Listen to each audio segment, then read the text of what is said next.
Alright guys, so let's quickly talk about Forex basics and things you need to know about Forex before we go into MQL4 development. So first and first, what is Forex? So you must have heard of Forex, and if you are not new to Forex, that's a very good thing. So you must have heard of Forex and you'll be like, it's all about trading. Yes, it's all about trading, but not exactly just sitting in front of your computer or in front of your mobile phone and you're just, clicking a button. That's not just what Forex trading is all about. So what Forex itself means is formed from two words meaning foreign exchange. So the FOR for foreign and the EX for exchange. So it means foreign exchange. So this means exchange of one currency for another currency. You must have partake in activities like this in one way or the other, especially maybe you've traveled from one country to another where different currency is spent. For example, if maybe you live in the United States of America where USD is spent, and maybe you travel to another country where euro is spent, or maybe pound is spent. So while you are traveling, maybe at the airport or maybe before you even travel at all, you must have converted some of your USD as a United States living person. So you must have converted your USD to euro. So the conversion, for example, if you have $10,000, 10,000 US dollars with you. So when you are converting to euro, you won't be getting 10,000 euro unless the conversion rate between USD and euro is exactly one. That's the only situation where you convert your USD to euro, which is not actually true. So we all know that there's usually a gap between the euro and the USD. So my point is, when the moment you convert from one currency to another country currency, you have partaken in forex. So that is the general thing. Maybe you are traveling for a vacation. Maybe you want to go and purchase some things for maybe as a wholesaler or as a retailer, whatever. So you have partaken forex the moment you convert from one currency to another, right? Also, it's not a must you travel before you partake in forex. So sometimes we pay for things online, the actual currency that is accepted for whatever we are trying to buy online. Let's assume you are trying to buy something from a Japanese company, and the currency that they allow is JPY, which is Japanese yen, right? But you as a US citizen, maybe you have an account with Citi or Bank of America or any other bank in the United States, and your account is in USD, your account balance is in USD. So in that case, you want to pay for something in Japanese yen, right? In most cases, you do not need to worry about the conversion. Your bank will do the conversion itself. So it will just charge you, maybe a little bit extra for the conversion. It's more like they help you partake in trading from one currency to another. So that means you are telling your bank that, okay, I want to use my credit card or debit card or whatever, and I want to use it to pay for a particular thing. When you try to authorize the payment with your card, your bank will realize that yes, your account is in USD, but you want to pay for something in JPY. So your bank already know the rate of this conversion from one currency to another. So it will just automatically pick it up, convert your USD to JPY, and the JPY equivalent will be given to the merchant, and you get whatever product or service you are trying to pay for. So the moment you convert from one currency to another, you have partake in forex. You do not need to have your terminal, maybe your MetaTrader or your C trader in front of you before you partake in forex. So in case where any of these scenario I've mentioned so far is you, that means you're already a forex trader. So that's that. So let me give you another instance. So meet Jennifer, right? And Jennifer got a free trip to maybe Berlin. She's a United States of American citizen, so, and she live in United States. So she got a free trip to Berlin, right? And the flight time is 5 a.m., right? So Jennifer is so prepared. Her bags are packed. In fact, at least 10 of her friends have given her money to help them buy things in Berlin, where she's going to for the holiday or the vacation. She already have those money converted to euro, right? Then because of this excitement, it's her first time traveling, so she could not sleep, right? Then eventually she slept off around 1 a.m. And because of the fact that she is tired, she could not wake up early. Her alarm could not wake her up, and there was no one around to wake her up and tell her that, oh, you are about to miss your flight. Try to freshen up and prepare for departure. Go to the airport. So Eventually, she woke up late and she tried to pack her bag. She could not even bathe properly. So she packed her bag and on getting to the airport, she realized that the flight is about to take off. And, she was so sad. You can see her staring at the airplane. Automatically, she have lost her opportunity for the trip, right? Of course, she have converted some USD to euro at a particular rate, right? So let's assume she have converted her USD to euro, right? Then now she's now forced to convert back the euro she have back to United States dollar. But within the span of the conversion, the rate has increased. The rate at which USD is converted, let's assume USD to euro is, let's say, 1.18.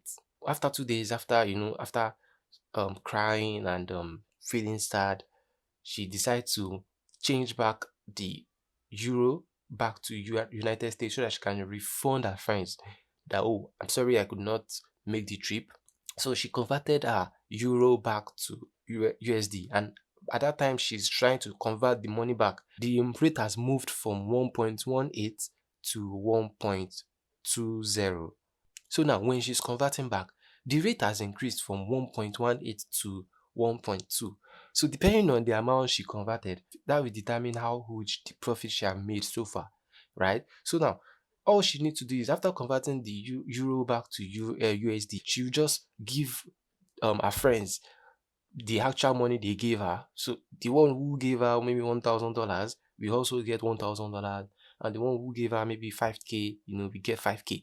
But the remaining amount, due to the change in rate at the point where she converted the USD to euro and euro back to USD, the little profit will become our own, right? And that is forex, and that is how we forex trader make our money. So what we depend on is change in rate. For example, we see that, okay, so we have two country with different currency, right? Then we look at things, maybe the technical part or the fundamental part or the sentimental part, that, okay, which currency is most likely going to have an improvement compared to the other one. So let's assume before Jennifer's trip, she converted USD to euro, but maybe for some reason there was some employment drop in euro and maybe the economy dropped a little compared to USD. So USD is still strong. So USD is still strong. I mean, United States is still firm. Nothing has changed. But for euro, there is a little change in the economy. So the currency dropped. So now what we do as a forex trader is that, so we take advantage in the change in the exchange rate, right? So now we predict that, okay, this currency is going to drop and this currency is going to is going to stay normal or improve. So that is where we choose, maybe we want to buy it or maybe we want to sell it. So now, at the same time, the same way Jennifer was able to make money, Jennifer can potentially lose money as well. So let's assume she changed the money at 1.18, and then when she wants to change the euro back to USD because she have lost the opportunity to take the trip, she realized that the rate is now 1.17, which means there is a drop in rate. Automatically, she's sad because the money that was given to her, which she converted to euro, has lost value. Why it was in form of euro. So it is either she give her friends or those that sent her something to purchase in Berlin. Is it that she give them back their money in euro and tell them that, okay, I'm sorry I converted it, just come up with a story.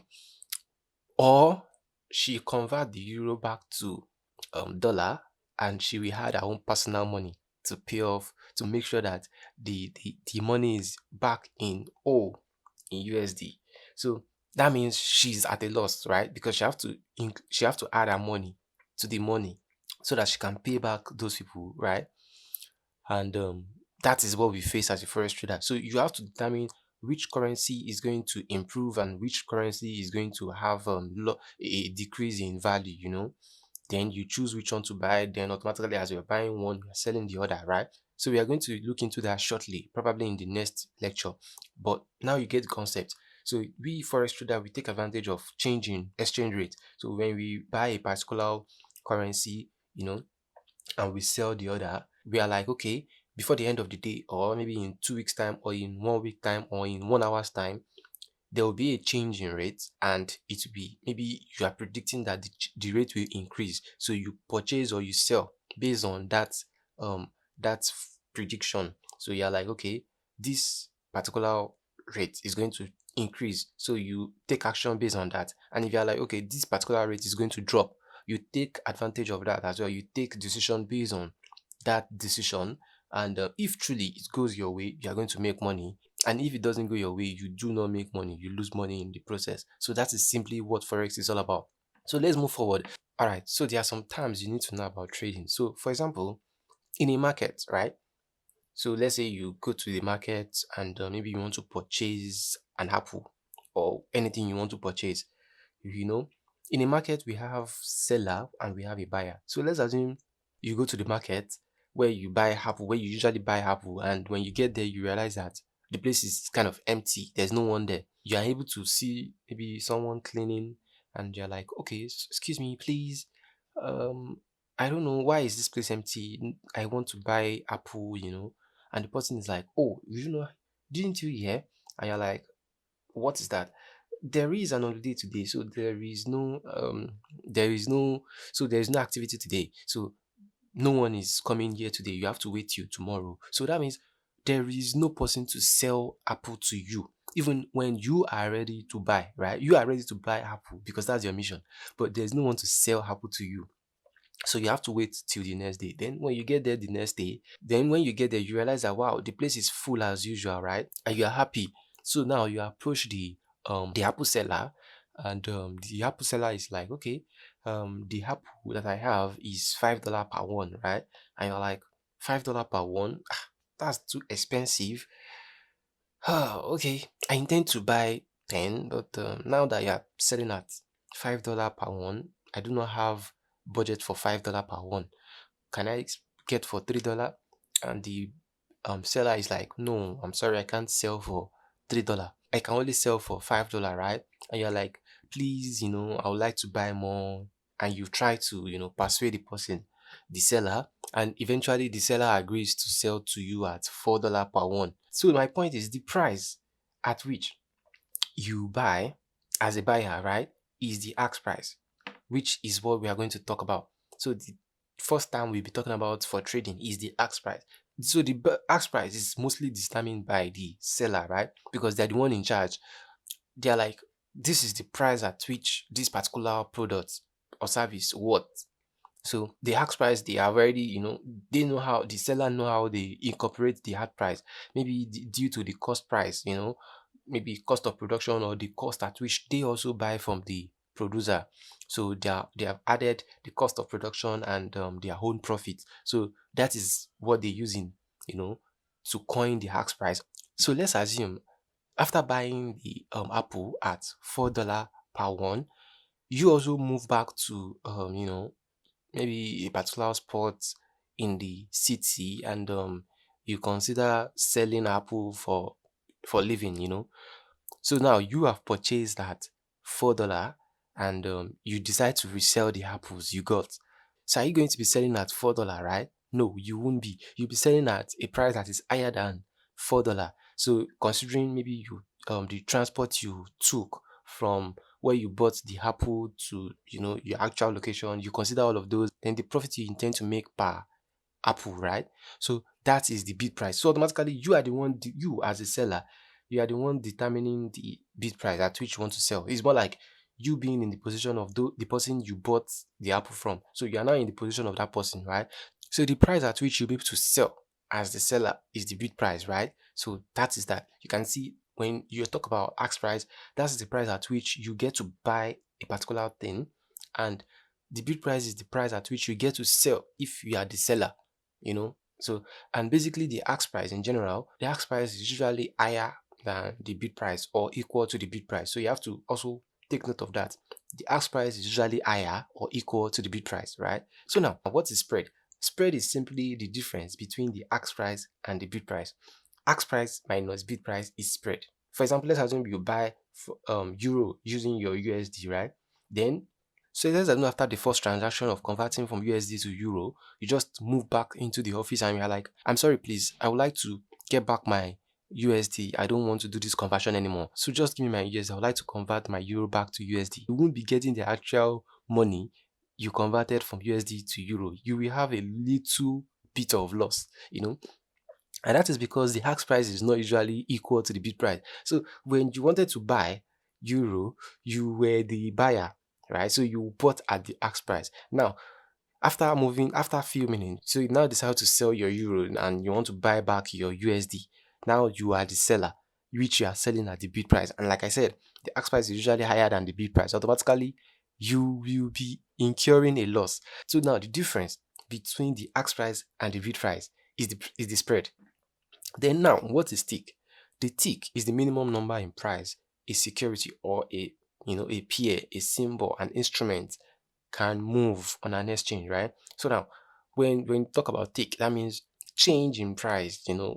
What was the minimum change in price that can possibly happen on a particular security or a particular instrument or a particular symbol, whatever, or a particular pair, currency pair, right? So what's the minimum number in price that can happen on that particular symbol or instrument, right? So now what is pips? Pips, short for, is an acronym for um percentage in points, right? And this is the smallest price movement in a forex currency, right? Or a pair, So and this is used in determining the profit and loss you earn. So for example, when you convert your USD to euro, right, the exchange moved from 1.18 to 1.20, right? So that's price movement. You calculate it in pips, and that pips is used in converting, and that pips is used in knowing your profit or loss gain. So even before you get back to the exchange office, the moment you hear about the exchange rate, you'll be able to determine what profit or what loss that has happened to your conversion, to your transaction. So pips is the smallest price movement in a forex currency. That is where we forex trader calculate our profit or our loss. And it is the only one that matters. And that is how we forex traders determine our profit or our loss, based on the movement in the exchange rates, right? So now we have another one called point. So now point is similar to pips, but point is a smaller version. So it's more like a cent of pips, right? So 1 pips equals to 10 points. So that is just the simple mathematics. So for example, if someone tell you that, oh, I have made 10,000 points in profit, that means they're talking about 10,000 divided by 10, right? So that means they are telling you that they have made 1,000 pips in profit. So if someone is telling you that, okay, I've made 10 pips. So if you are the forex trader who love dealing with points, so 10 pips means 100 points. So the ideology behind pips and points is that point is times 10 of pips, right? So if you're like 1 pips, that means you're talking about 10 points. If you're like 15 pips, that means you're talking about 150 points.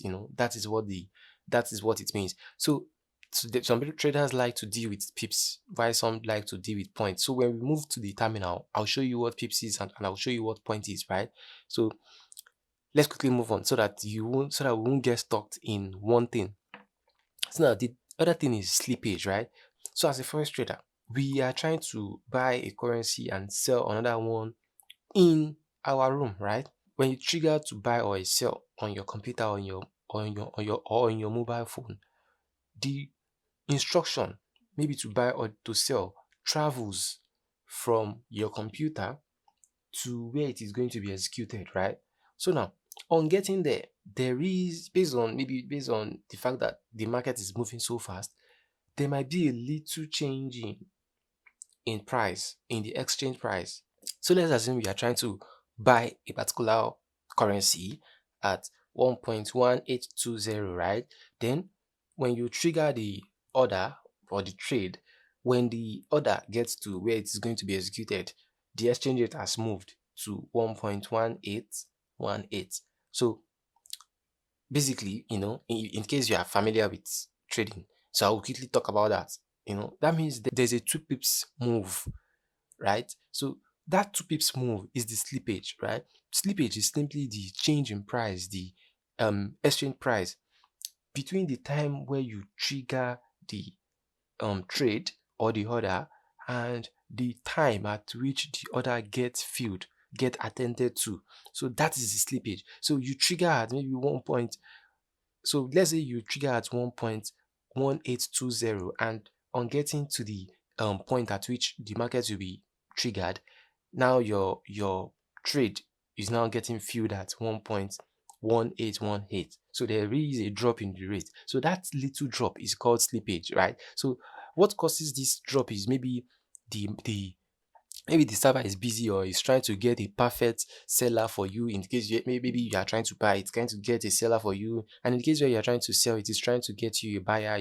So before that activity is finished, that rate that is now possible for the order to be executed, so that is the slippage, right? So we are going to look into that as well. Lot size is how old, what is the volume at which you want to buy. Let's assume Jennifer has converted 10,000 USD to euro, right? So based on that size, that means her size is $10,000. She risked $10,000, or her stake is $10,000, right? So compared to someone who have converted $1 million maybe to go and purchase electric vehicles in China or in Japan, whatever. So the lot size is the volume, the size of the size of your stake in the transaction. So that is the lot size. So it's not determined just by money.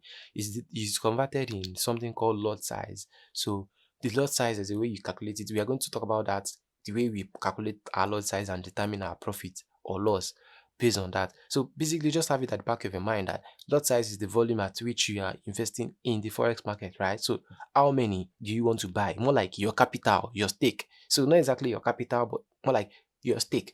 What do you want to invest in this transaction, right? So you might have a $10,000 dollar account in your trading account, but you want to risk just $10. So that $10, you determine the lot size, and whatever lot size is calculated, we are going to look into how to calculate such. Whatever lot size is calculated, if you are trying to lose, your loss won't be more than $10, right? So even if you have 1 million on $10,000 or 1,000, whatever price, whatever capital you have, that lot size is the stake, is the volume at which you want to buy for that particular transaction that you want to partake in, right? So we have something called stop loss, right? Let's quickly go back to Jennifer. So after purchasing euro, I made an example that was in favor of Jennifer. After purchasing the euro at 1.18, okay, and Jennifer decided to exchange back the euro to USD. And she realized that, oh, the rate has dropped. She's at a loss. She will have to add her own money to the money her friend have given her, so that she will be able to pay her friends, right? She realized that the rate has dropped from 1.18 to 1.17. So she's like, wow, that's a big loss, right? But she's like, I'm still confident this rate is still going to go up in my favor. This rate is still going to at least come back to 1.18, or even it is going to go back to 1.19, but I don't know how long.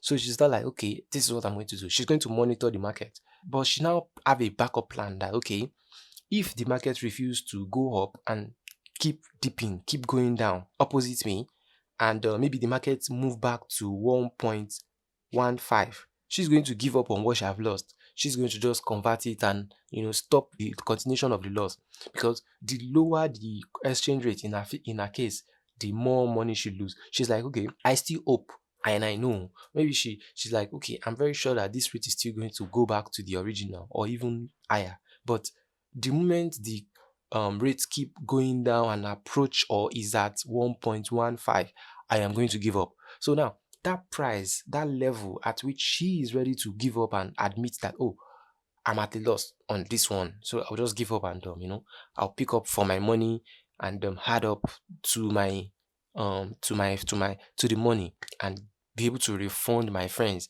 so that I won't be in trouble. So that price at which she give up on her prediction, that is the stop loss, right? So now in the case where the market goes in her favor, so let's assume she's like, okay, yes, I exchanged the money at 1.18, and she's like, okay, let me wait until the market is at maybe 1.19, so that I'll be able to make some profit. So that point at which she planned to take her profit, she planned to, okay, get satisfied with the money she have made so far. That is take profit. So if you're like, okay, I want to buy now, and when the market is at this point, I will have make money, and this money is fine by me. I want to quit. I want to step out of the market, right? So that is that. And when you are like, okay, when the markets refuse to go in my direction and go opposite my prediction, at this level, I want to admit that yes, I'm at a loss. I want to just, admit my loss and move away. Because the moment you refuse to admit your loss, or you refuse to take profit, you refuse to, get satisfied with the profits you've made, you are going to, you are at the risk of losing more, right? So that is that in the market. So we are going to look more about stop loss and take profits in the lecture. Now what is time frame? So in forex trading, we break down the price activities in what is called time frame, which is the duration. So in forex trading, we have three ways at which we can determine maybe which currency or which instrument is going to go up or come down. And we determine it through technical analysis, through fundamental analysis, or through sentimental analysis. And in the technical part we have different time frame. So there is always a price movement within a particular period of time. So for example, we have 1 hour time frame. So within 1 hour, starting from, let's say, 12 a.m. to 1 a.m., something happened, right? So what happened?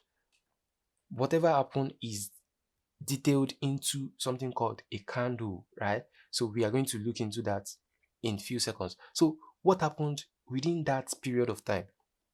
Yes, there was a price movement. The price surged, the price moved to a particular level, but it eventually came down within that 1 hour, and it opened at a particular price, right? Then it went up a particular level, and people were scared that, this price is moving too much. Then it came back, and it also went lower, and people are like, wow, this price is lower, right? Then eventually it closed within after 1 hour. It closed at 1 a.m. at a particular price. So we have the open price, which which is the starting price in 12 a.m., right? Then the highest price that was attained within 1 hour, between 12 a.m. to 1 a.m. So that's another price. Then another price was attained, which is the lowest price that was attained between 1 hour, within that 1 hour, which is 12 a.m. to 1 a.m. So that is another thing. And it eventually closed at a particular price. So you can see we have four prices. We have the highest price that was attained, which is the high. We have the lowest price that was attained during that period, which is the low.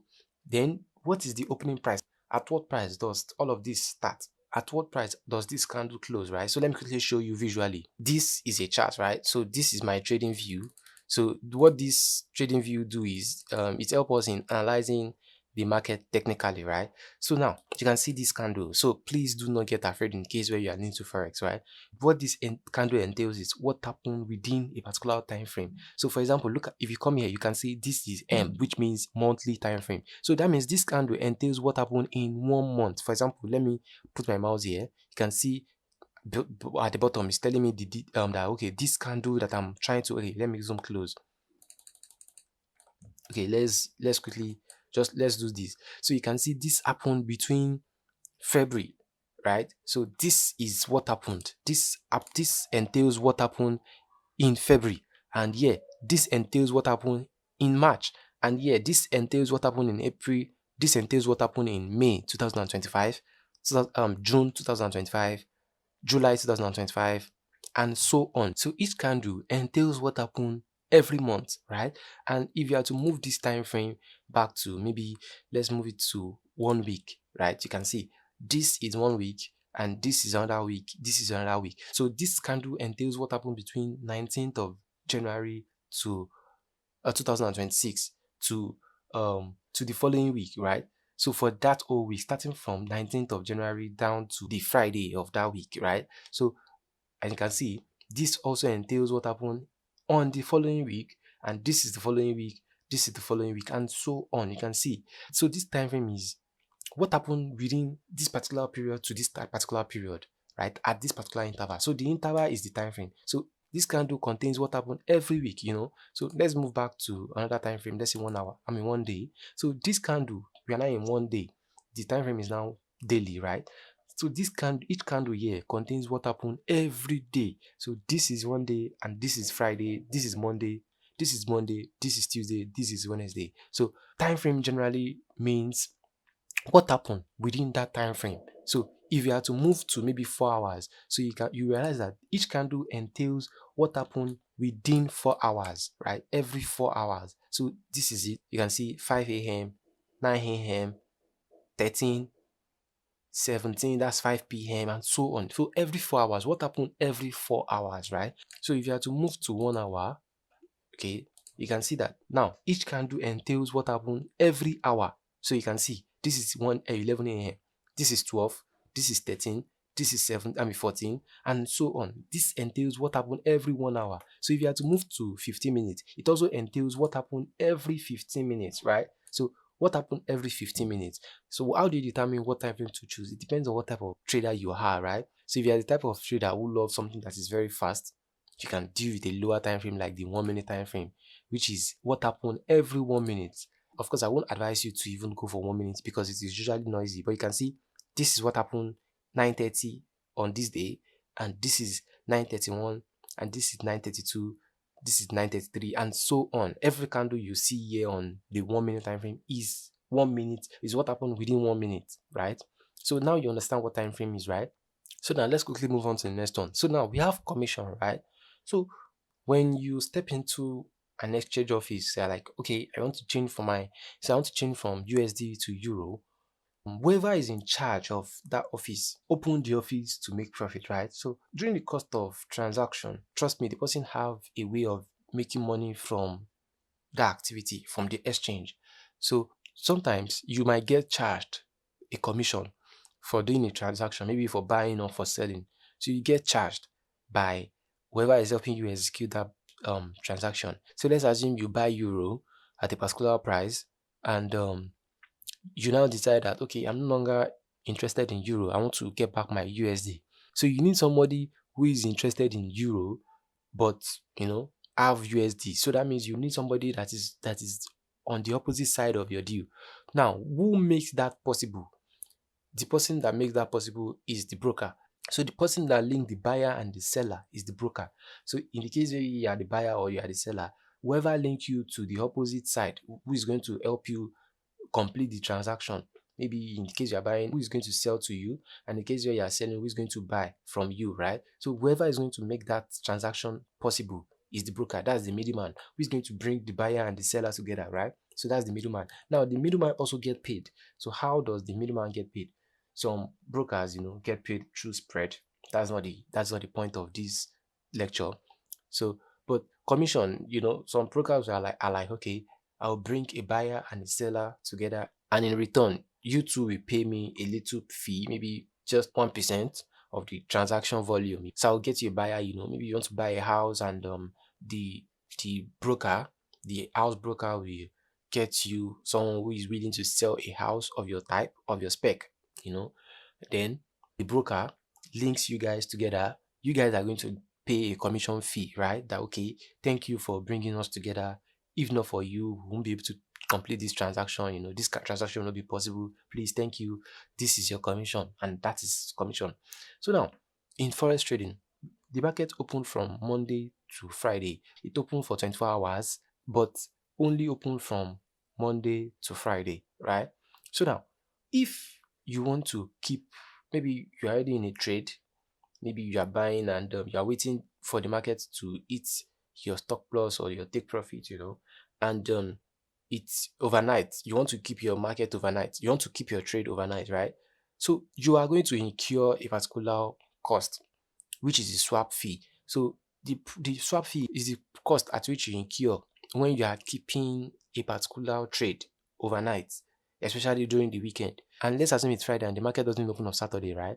So you enter a buy position, and it is yet to eat your take profit or stop loss, and maybe you do not remember to close it. So now your broker is going to hold your trade from Friday to Monday, to the following Monday, and by Monday you will have incurred a swap fee, right? This is not a forex lecture, so I don't want to go deep, but just have it at the back of your mind that when you hold a trade overnight, especially during the weekend, you are going to incur a swap fee. In general, the swap fee is the cost of holding your trade overnight or during the weekend. So that is the swap fee. What is your equity and what is your balance? Your balance is simply the your capital excluding the profit, the floating profit or the floating loss. You know, so like we said, Jennifer have $10,000, right? Then she converted her 10,000 USD to euro. Why she converted her money to euro? Her balance is still 10,000 USD, right? But her equity is not 10,000 USD or might not be 10,000 USD unless depending on the change in rate. If the rate has not changed, if she wants to sell immediately, her equity will be equivalent to the balance, right? The balance is your capital excluding the undetermined or unrealized profit or loss. So within that conversion time, which Jennifer converted her USD to euro to maybe 1 week later, a balance is still 10,000. Trust me, a balance is still 10,000. But our equity is not 10,000, depending on the rate. So if starting from the point where she exchanged her USD for euro, let's say the rates keep increasing, then the money gained, the profit gained on that 10,000 plus the 10,000, that is the equity. So the equity contains the balance plus profits or loss. So now, what is now floating profit? I've mentioned it when I was trying to explain the balance and equity. So the floating P and L is simply P and L means profit or loss, profit or loss, whatever. But the fact that it is floating, it means it is not realized yet, right? So currently she is still in the market. So she's yet to admit her profit or her loss. So that profit or loss that she is yet to admit, that is the floating profit or loss. So I'll show you that in the terminal when we open the terminal, the MT4 terminal, right? So just have it at the back of your mind that that profit or loss that she is yet to admit, you will notice that the profit is still moving or the loss is still moving. You maybe 2 seconds ago you realize that, oh, the profit is at $100, and within 2 minutes you realize that the profit is at $98. So you can see that it is still moving. So that makes it a floating profit or loss. So when she is yet to close the trade, it is the profit or loss is floating. So now the equity is now your balance plus profit or loss, your floating profit or loss, and your balance is just your balance, your starting balance, the capital at which the capital that you have before you open the position, right? So that is your balance. So I hope I'm not confusing you, but when we are in the terminal, you understand better. Just have this knowledge at the back of your mind that, okay, your balance is your capital, without considering your floating profit or loss, and your equity is your balance plus your profit or loss. Then your floating profit or loss is the profit or loss gained that you are yet to admit. So the rate is increasing in your favor, and you are yet to finalize to close you are still in the market, you are yet to finalize to close at profits, or maybe the exchange is not in your favor and you are yet to admit loss. So that is the floating profit, right? I mean, that is the floating profit or loss. So basically, to have a significant gain in the forex market, you need a huge sum of money. But the markets will like to accommodate people with lower fund, with smaller money. So what happens is that the broker make provision to borrow you money. You can use this money to trade, but you have to give a particular deposit. More like, I want to buy a house of, let's say, $200,000, and the down payment is $20,000. So that is it. That is the margin. So you do not need the exact amount for that particular product or service that you want to for that particular product. So all you need to do is just the down payment. So just imagine as a down payment, right? So that is that. Now, what is leverage? Leverage is how huge is your down payment relative to the actual money you need, right? So you can see that I need $200,000, but I'm asked to pay $20,000, and I will get the deal, right? So now your leverage is simply 1 to 10. So that means the relationship between the ratio between or your relationship between your down payment and the actual amount you need. that is your leverage. So for example, in my case, $200,000 to $20,000 is just 1 to 10 leverage. So that's my leverage. So the leverage is simply the relationship between my down payment and the actual amount I need to partake in the activity, right? So now I've explained what broker is. A broker is who brings buying and selling possible, right? So if you're a buyer, if you're a seller, the broker will get you the person who is going to help you complete your transaction. For example, look at the guy who went to buy Apple, but there was an holiday, so there was no one to sell Apple to him, and he have to come back the following day. So if there is no buyer, you won't be able to sell. So now the question is, how do you know who is going to buy if you are trying to sell, and how do you know who is going to sell if you are trying to buy?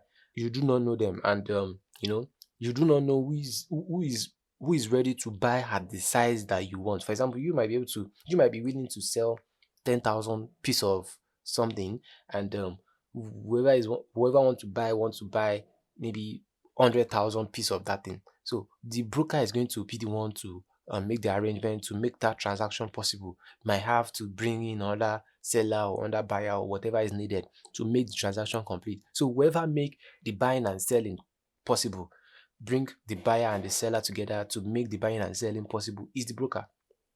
So I've explained what open price, high price, low price, and close price is. So let me quickly go back to the chart. So this is it. You can see that this is called a bullish candle and this is called a bearish candle, right? So it's not necessary it is green, and it is not necessary it is red. So if you are to search for it, maybe let's say candlestick. So you realize that we have it is not necessary it is green, and it is not necessary it is red. So it's depending on your preference. But when we talk about a bullish candle, what we mean is that a candle open within a particular time frame, right? A candle open at a particular price, and when it is about to close, it closed at a higher price. So for example, you can see this is the opening price, then this is the closing price. The closing price is higher than the opening price, so that makes it a bullish candle. And within, let's say this is a 1 hour candle, right? So within 1 hour, this is the high that was attained. This is the highest price that was attained. And within that 1 hour, this is the lowest price that was attained. And the the difference between the close price and the opening price is the body, right?